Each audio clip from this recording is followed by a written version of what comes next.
If you want a way to reinforce this concept to your kids, that although they've been called to this specific time to do a specific work of gathering for God, they're also sent at a time when they've been given lots of Hagrids, lots of Moroni characters to help strengthen them and coach them and give them the encouragement they need to know that how they see themselves is not big enough, that God sees them much, much bigger.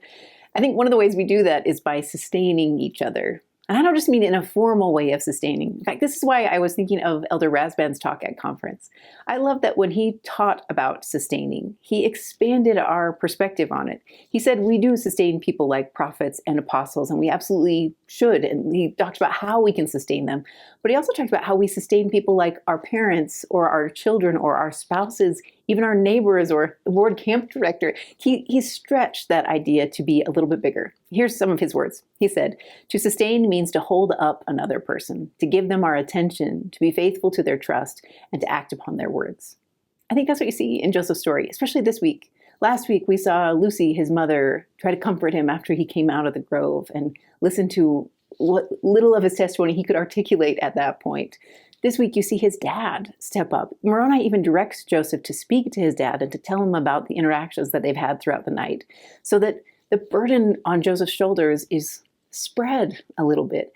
These two, his mother and his father, will stand by him and shoulder that weight a little bit, or at least hold up his arms. Just like we read about in the Old Testament, that's what sustaining is. You're also going to see it with others. Like you'll see it a little bit with Martin Harris this week as he contributes to Joseph and Emma's dire circumstances and gives them a little bit of money so that they can move to a place where the translation can really begin.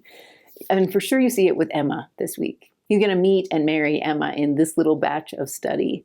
And she is someone who sustains Joseph as a prophet. She believes him. She has hope for him, and she will buoy him up in hard times. She'll be there when he finally does get the plates from Moroni. She's in the wagon at the bottom of the hill, but she's there, and she'll help him hide the plates. And you can see that throughout Joseph's life, Emma is right there to sustain him.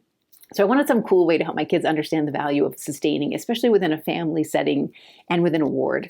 And so I made a game. So I'm calling this a sustain chain.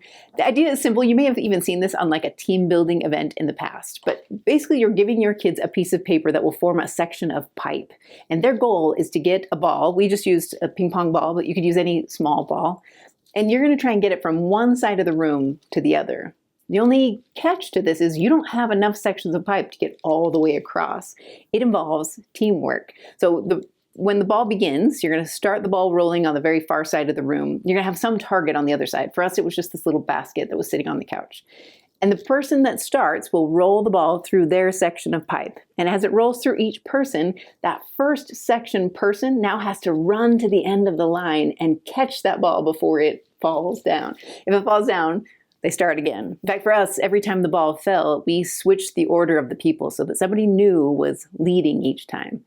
And then we talked about what you need in order for that to be successful. That you really do need a leader. You need someone who has a game plan for the team, somebody who will start the ball and give guidance as things go down, somebody who has a clear plan for how they can be successful. And then you need people who will support and sustain that plan. People who will hold up their section of pipe just like they promised. People who will tilt it gently so that the ball can slow down when needed, or can angle it so it gets to the right person at the right time. You need communication. And I can tell you, we played this for, 10, 15 minutes. It takes some time for things to work out, for the kinks to get worked out in the system. But once it starts to flow, you can talk about the importance of sustaining. What does it mean? On the printable itself, I tried to give you lots of teaching tools. So in addition to Elder Razban's quotes about what it means to sustain, I also put on these little channels. These are to help the ball not roll off.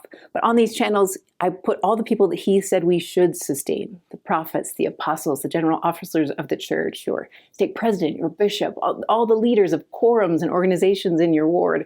All of those are listed. And then also the additional ones that he mentioned, like your neighbors and your family members and those who are around you.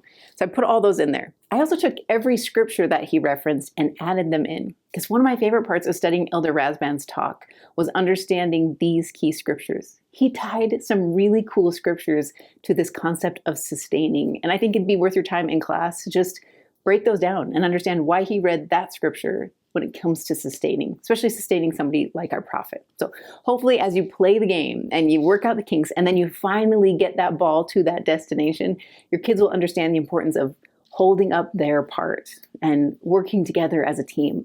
So much about sustaining involves those two components. Hopefully this game will help you teach it.